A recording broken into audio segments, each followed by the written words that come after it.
welcome. Legally Brief presents Changing Our Institutions.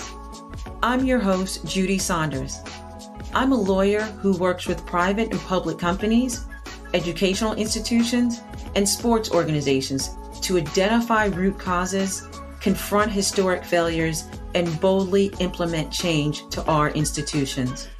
This podcast is for corporate change agents, disruptors, and mindset mavericks who are committed to making our institutions work better for themselves and the next generation. I want to remind you that while I hope you enjoy every episode in the series that we're doing on changing our institutions, the content of this programming is not a substitute for speaking directly with an attorney who understands your unique circumstances. If you're looking for past episodes or information, please head on over to my website. There you'll find information and you can sign up for newsletters and you can learn more about me and my practice. I'm glad you're here. Let's get ready and let's talk and make some changes. Hello and welcome back. On January 17th, 2022, we will be celebrating the Martin Luther King Jr. holiday here in the U.S. This holiday is a perfect opportunity for your company, if you're a business, private or public, to promote cultural competency in the workplace. This holiday is celebrated on the third Monday in January, and it honors the achievements of Dr. Martin Luther King. Dr. King, as many know in the U.S., was a Baptist minister from Atlanta. The core principles of his ministry, of his work, and his life were to advocate for nonviolence, to end segregation, and the reign of terror that was occurring against African Americans in the 1950s, 60s, 70s, and still today. But in the time that he was alive, Dr. King worked on many things. You often see pictures of him marching the march and Selma, but he's also known for really being proactive and instrumental with so many other Black men and women in passing legislation. For example, Dr. King was instrumental in passing the Civil Rights Act of 1964, which outlawed discrimination in public places, facilities, and employments. He was also instrumental and played a role in the passage of the Voting Rights Act of 1965, and he was awarded the Nobel Peace Prize in 1964. On April 4th of 1968, Dr. King was assassinated. Shortly after this assassination, there was the call that his birthday be made a national holiday. This call, this request, this movement to start to commemorate Dr. King started as early as 1968. So in 1968, early 70s. This is according to the Encyclopedia Britannica. But there was no legislation passed. People wanted to make his birthday, which is January 15th, a holiday. There was always pushback about making Dr. King's birthday a holiday, in spite of everything that he did, in spite of everything he did for our country. Actually, Ronald Reagan opposed the holiday, but eventually in November 1983, it was signed into legislation, but not observed as a holiday until much later, 3 years later. Even at that time in the 1980s, many states refused to recognize the holiday. They would either totally ignore it or combine the holiday with other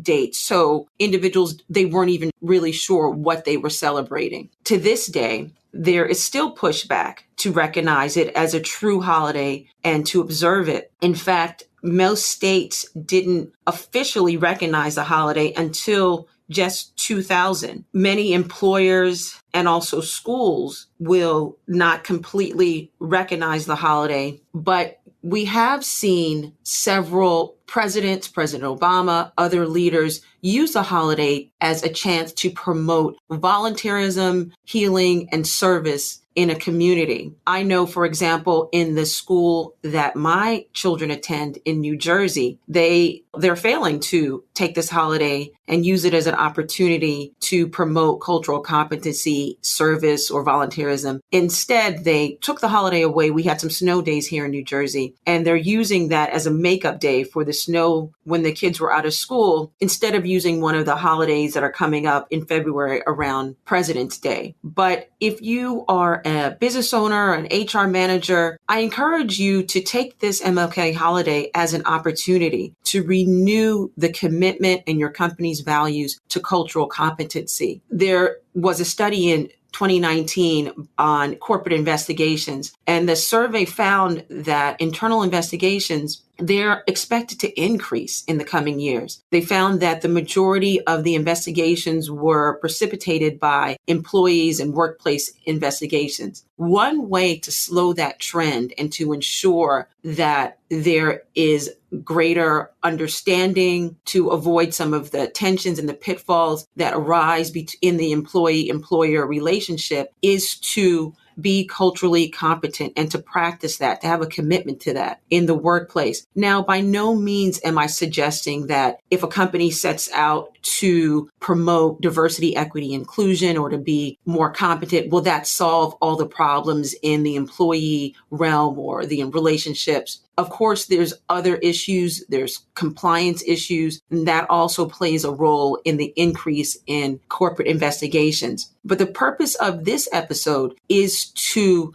really say that, look, Martin Luther King holiday, it's a perfect time for companies to renew their values, to become more fluent and competent in the cultures, experience, and the viewpoints that make up their employees and their staff and their teams. This holiday, here's how you can increase cultural competency within your workplace. Require your team members, your managers, those people in authority that you work with, to sign up, to register, and to complete diversity and equity training. Have them complete also emotional IQ training workshops. Use this opportunity to update your company policies around so that they're in line with the Crown Act. And what is the Crown Act? The Crown Act is recognized in many states, particularly where I practice in New York State and also in California. And there's a push to make this Crown Act legislation in all 50 states. But what it is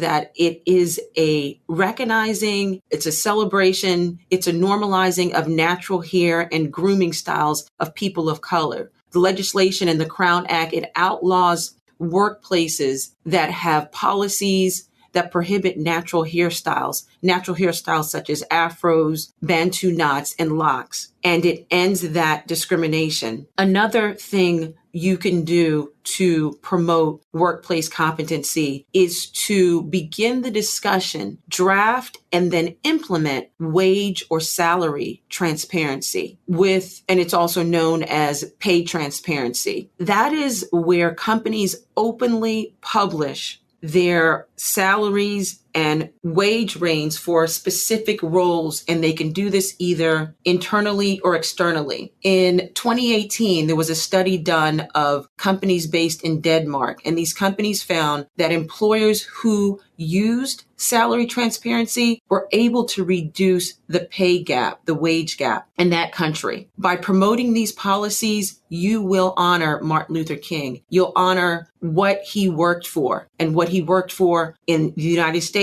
and all around the world were not only for the rights of African Americans, for people of color, but for the rights of workers, so that we all can work and live in greater harmony. As always, it was a pleasure speaking with you. Until next time, be well.